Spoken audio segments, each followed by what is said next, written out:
Pas kita masuk ke ruang tengah nih, seret, kita udah kejar-kejaran men nih kan, sama demit. Ada yang keluar sok. Di situ Mas Adit mulai nerima gangguan.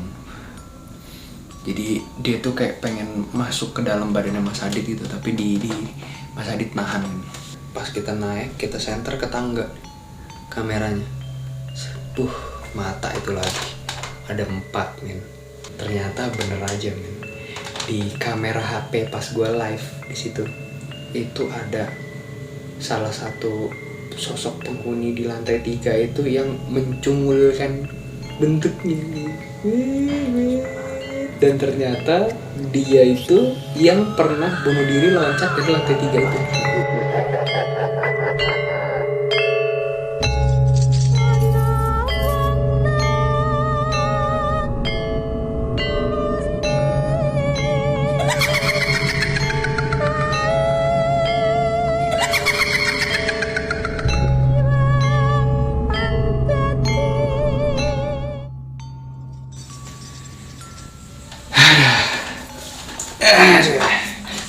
Balik lagi guys sama gue kan.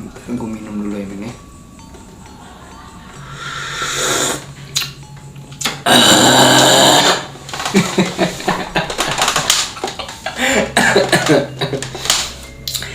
Balik lagi bareng gue di DKM. Nah, sesuai janji gue yang di video sebelumnya, gue bakal ngelanjutin cerita serunya kita diikutin kuntilanak dari rumah Sawangan. Wah, kuntilanak pak, dari rumah Sawangan ngikutin tim, berani-beraninya dia ngikutin tim ya kan. Nah terus di hari selanjutnya kita explore di daerah Bekasi. Hari selanjutnya itu kita explore daerah Bekasi di ada salah satu gedung TKW. Gedung TKW, jadi tuh gedungnya ini lumayan besar ya. Gedung itu lumayan besar, ada sekitar 1, 2, 3 lantai. Ada 3 lantai dan ada basement. Basement ini terbagi di 2 lokasi. Jadi nggak satu basement itu mencakup seluruh area, nggak. Jadi ada basement yang turun dari dapur, ada basement yang turun dari ruang depan, dari kantor depan itu ada basementnya juga. Jadi misah gitu kan ruangannya. Nah men, nih gue langsung aja ya ke serunya kita explore di salah satu gedung terbengkalai yang konon katanya itu adalah bekas asrama TKW di daerah Bekasi. Jadi begini ceritanya. Pas sore ini dari awal gue runut dulu ya. Pas sorenya itu kita sempet tanya-tanya warga sekitar. Dan kita tanya-tanya juga sama ada salah satu YouTuber misteri juga, explore juga. Gue tanya, bro ini dimana sih bro lokasinya gitu. Sini men, sini. Ya oke, gue samperin nih, gue mau explore termalam gitu kan. Oh ya udah bro, nggak apa-apa, lu situ aja dulu, kali aja ada yang jaga gitu kan. Pas gue sampai lokasi, kebetulan nggak ada yang jaga, ya kan. Tapi kita tanya warga-warga sebelahnya, bu, ini ada yang jaga nggak bu? Pak, ini ada yang jaga nggak pak? Gitu. Kebetulan Mas Adit waktu itu yang nanya-nanya, ya kan. Nah ternyata yang jaga itu, yang disuruh jaga ya sama yang pemilik tanahnya, itu rumahnya di sebelahnya gedung itu. Jadi kita samperin, Pak nanti malam kita main explore. Oh iya, gimana? Gini, berapa orang? 3 orang. Dia kaget, ya kan? 3 orang doang mas. Biasanya sini rame-rame loh mas explore. Enggak, kita cuma bertiga pak. Oh ya udah, mau jam berapa gitu kan? Sekitar jam 11 lah kita kesini gitu kan. Oh ya udah nanti ketemuan aja di sini, saya jaga di sini, kebetulan dia lagi ngeronda main bapak ya kan. Akhirnya oke pak siap. Nah pada saat kita lagi briefing berdua nih sama Mas Adit di depan gedung itu, sore ya, mau maghrib ceritanya, itu hawa dinginnya berasa banget nih. Jadi waduh men, itu hawanya the best ya. Itu gedung itu hawanya the best, punya hawa yang the best. Maksudnya the best tuh hawanya gini. Lu pernah kan main ke gedung yang masih ada aktivitas. Kalau ini gedung yang gak ada aktivitasnya notabene-nya gitu kan, itu anginnya kencang men. Anginnya kencang dan anginnya berpusat dari satu sudut situ aja. Jadi pas dibukanya gedungnya gerbang men, gerbang depan gerbang depan kan masih kebuka, nggak langsung ruangan tertutup terus dibuka, wah gitu kan, enggak, gerbang men. Pas dibuka, anginnya men. Pas di situ itu kebetulan lokasi kelima ya. Setelah yang di rumah Sawangan itu, besokannya kita survei langsung.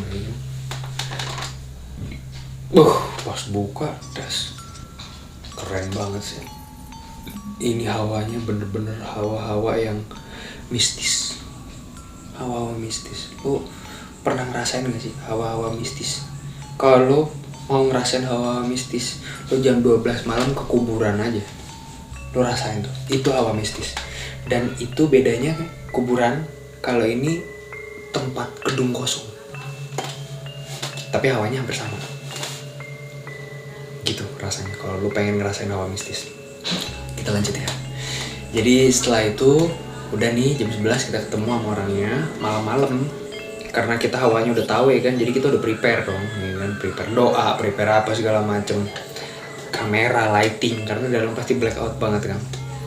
Oke Pak, kita mulai explore Pak. Oke, bismillahirrahmanirrahim, berdoa bareng, kita masuk. Pas kita masuk men, itu men, dari lantai 2 sama 3 itu udah ada yang ngejogrok di jendela men, kintilini, terus apa lagi ya, pokoknya banyak bayangan-bayangan gak jelas deh di situ. Udah banyak banget ngejogrok, posisi jam 11 malam ya, ngejogrok dari lantai 2 lantai 3. Kayak ini siapa nih, mau ngapain? Nah kita jalan masuk, kita disambut sama ada sosok kakek tua bawa anjing tapi nggak ada kepalanya. Itu the best nih. Jadi nih wujudnya nih, kalau di kalian semua ya yang pengen tahu wujudnya kayak gimana, apalagi kalian semua di rumah ya kan, para viewers DKM yang IndiHome ya kan, lu satorin aja videonya gue taruh di link deskripsi ya. Bentuknya begitu, kakek sambil bawa rantainya itu ada anjingnya nggak ada kepalanya. Men, seru men. Udah nih ya kan, kita jalan. Ruangan pertama yang kita masukin adalah ruangan dapur, belakang dulu. Kita nyusurinnya dari kanan ke kiri. Jadi searah jarum jam tapi terbalik. Arah berlawanan jarum jam. Dari kanan dulu baru ke kiri. Lantai bawah dulu, tengah baru atas. Kita ke basementnya men. Udah dapur nih, kita explore ya kan, kita ke basementnya. Gila, basementnya banyak cewek-cewek teriak men. Banyak orang-orang teriak di sini. Kayak penjara gitu. Terus kayak disiksa gitu men, cewek-cewek itu. Gua nggak tahu ya, tapi memang konon dari warga sekitar bilang, dari penjaga juga bilang, itu tuh kayak dulunya pernah ada beberapa oknum-oknum yang menyiksa TKW di situ. Jadi kayak melakukan pelanggaran atau apa, namanya zaman dulu ya. Kosongnya tuh menurut info tuh udah dari tahun 80-an. Jadi lo tahu sendiri lah zaman dulu gitu kan. Mungkin TKW susah apa gimana gitu. Siksa. Banyak banget yang teriak. Akhirnya udah kita cross itu, kita keluar, kita masuk ke ruang tengah. Guys, ini pas kita masuk ke ruang tengah nih, kita udah kejar-kejaran men ya kan, sama demit. Ada yang keluar sok, terus masuk lagi, terus ada mata merah, men, merah, matanya merah.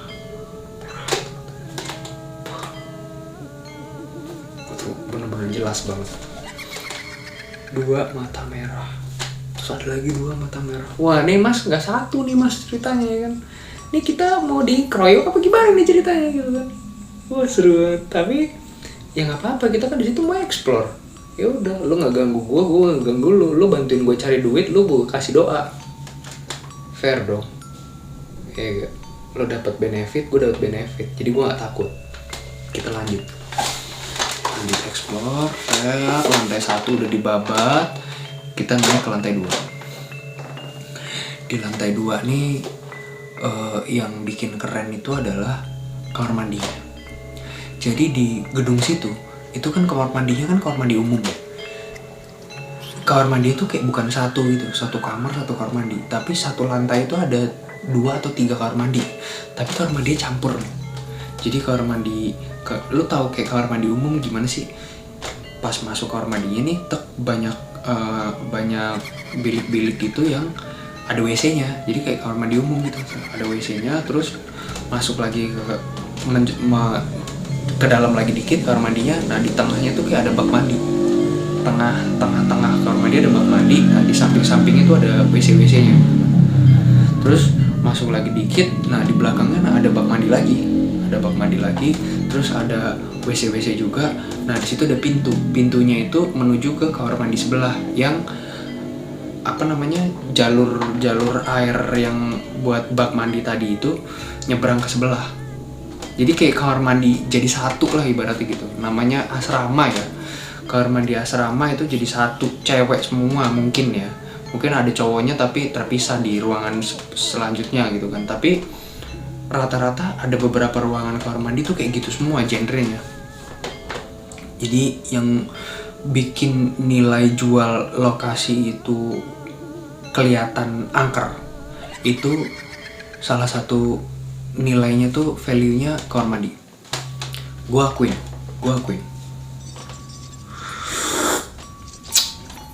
Kamar mandi di bekas gedung TKW di Bekasi itu totally spooky man.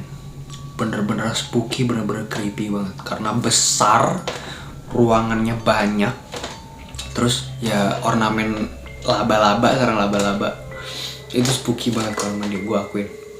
Nah udah nih kita explore kamar mandi kan, explore kamar mandi. Nah tibalah kita di salah satu ruangan yang ada di pojok lantai itu. Di situ Mas Adit mulai nerima gangguan. Jadi dia tuh kayak pengen masuk ke dalam badannya Mas Adit gitu, tapi di Mas Adit nahan. Udah berat banget. Sampai kita tuh tim kan, ini kan kaget kan, Mas aman mas, sambil kita bantu pupuk gitu kan, punggungnya kita bantu pupuk biar agak berkurang, bebannya tuh agak berkurang. Pupuknya tuh nggak sembarang pupuk main ya, ada doanya juga gitu kan. Jadi sambil kita gituin, terus lama-lama beliau kayak panas gitu. Panasnya ini bukan panas hawa panas badan tapi emosi. Terus tiba-tiba Mas Adit lari ke ruangan yang ada di lantai itu juga, tapi ke ruangan yang sebelah. Lari, kita ikutin bawa kamera. Lari. Tuh, situ mulai drama. Jadi memang yang gangguin kita tuh salah satu sosok penunggu yang ada di lantai 2 itu. Cuman pas kita samperin, dia nggak mewujudkan bentuknya. Kayak cuman ganggu-ganggu aja, kepo ya kan, iseng lah ibaratnya. Terus pada akhirnya udah beres semua ya kan, Mas Adit juga udah aman. Kita naik ke lantai 3. Pas kita naik, kita senter ke tangga kameranya. Mata itu lagi ada 4 men. Berarti kan 2 sosok gitu. Mata itu lagi. Ya lu ngikutin kita, ya udah lah nggak apa-apa lah ya. Mungkin dia penasaran, pengen masuk TV juga ya kan, pengen masuk YouTube Jurnal Tanara juga ya kan. Terus kita lanjut aja, kita susurin apa segala macam. Nah men, di lantai 3 itu atapnya tuh ada yang rusak-rusak. Jadi atapnya yang rusak-rusak itu hujan itu masuk airnya ke lantai situ. Jadi kan lembab ya hawanya. Pas tahu hawa lembab nih, kita masuk, itu benar-benar totally spooky banget. Karena menurut sepengetahuan kita ya, tempat lembab itu tempat yang disukain sama jin-jin yang genrenya negatif. Tempat yang lembab. Kalau jin-jin yang auranya positif kan tempatnya bersih gitu kan. Kayak tempat sholat apa segala macam itu positif. Negatif itu tempat-tempat yang kotor, yang lembab, yang udah lama tak berpenghuni, itu negatif. Men, ini keren nih kayaknya nih. Ternyata bener aja, men. Di kamera HP pas gue live di situ itu ada salah satu sosok penghuni di lantai 3 itu yang mencungulkan bentuknya. The best man. Dan ternyata dia itu yang pernah bunuh diri loncat dari lantai 3 itu. Dia cewek itu. Mungkin dia karena depresi atau karena apa ya, dia depresi apa stres karena siksaan, karena kerjaan atau apa segala macam, akhirnya dia nekat untuk loncat dari lantai 3 itu. Memang di situ kenapa gue bilang itu bisa diindikasikan sebagai tempat dia loncat. Jendela yang lain tuh ada tralis besinya. Di situ ada bekas tralis besi yang dirusak. Lu tahu kan tralis besi jendela kalau dirusak begini kan samping-sampingnya tuh kan bores-bores ya kan, kayak ada bautnya pakunya itu kelepas gitu, plang gitu kan, kayak gitu di jendela situ doang. Makanya banyak banget orang yang explore itu suka ditampakkan di jendela itu. Tapi jendela itu kita samperin nih kan, terus kita lihat, kita review juga sempet jendela itu. Oh iya, ternyata mungkin kansnya itu besar cewek itu loncat dari jendela sebelah situ, karena sebelah-sebelahnya ada jendela juga, tapi ada tralis besinya di situ doang yang nggak ada. Oke nih, oh iya benar, berarti di sini. Berarti tadi yang sosok cewek yang loncat itu ya, karena mungkin dia stres apa gimana, dia akhirnya nekat mengakhiri hidupnya dengan loncat dari lantai 3 ke bawah. Oke nih, udah nih beres nih, kita jalan lagi, kita udah beres semua lantai 3, kita akhirnya turun ke ruang ke salah satu ruang kantor juga di depan. Yang gini kan, tempatnya tuh gini. Ini misalkan gue masuk dari sini nih, kita tuh explore gini, seret naik 1, 2, 3, terus baru turun, baru ke ruangan yang sebelahnya. Ya kan? Ruangan yang di sini nih, itu ada basementnya. Man, itu bener-bener best banget man, basementnya man. Jadi pas kita mau turun nih, itu ada salah satu sosok ular yang gede man. Jinnya kayak itu silimin nih kan, silimin ular, terus ada genderuwo. Dan ternyata info dari Mas Adit, itu tempat yang energinya paling kuat. Tempat itu tuh, basement itu yang ternyata energinya tuh paling kuat. Akhirnya kita coba ke sana ya kan, tanpa berlama-lama kita review. Berisik banget men ruangan itu. Terus kita sudahi, kita naik, kita ke depan lagi. Kita ke depan, kita coba flashback, ngobrol-ngobrol nih bertiga nih, kita briefing. Ternyata ada salah satu sosok wanita yang minta tolong ke tim untuk didoain. Jadi kayak banyak arwah yang gak selesai didoain sama keluarganya apa gimana gitu ya, dia minta sama kita buat didoain. Oke, nggak apa-apa gitu kan, kita kan udah ibaratnya kayak musik istirahatnya dia lah malam-malam gitu kan. Tapi terus akhirnya oke, nggak apa-apa, kita doain gitu, karena kita explore udah lancar juga, lancar jaya ya kan. Ada beberapa distraction tapi alhamdulillah bisa kita lewatin. Akhirnya kita doain dan udah nih beres explore-nya, seret ya kan. Nah, Kintilinik yang di Sawangan itu ya kan, akhirnya dia tuh pindah ke situ, pindah ke salah satu circle yang ada di gedung TKW, inline-nya gitu. Jadi mungkin dia betah kali ya, karena mungkin juga kita nggak tanya-tanya apa segala macam sama sosok wanita ini. Nah mungkin dia nemuin circle yang kayak gitu di situ, akhirnya ya udah lalu sini aja gitu kan, jangan ngikutin kita, lo nggak bakalan kuat ngikutin kita. Kenapa? Karena kita kan explore ke tempat-tempat yang angker, lebih angker, ekstrim angker, sangat angker gitu kan.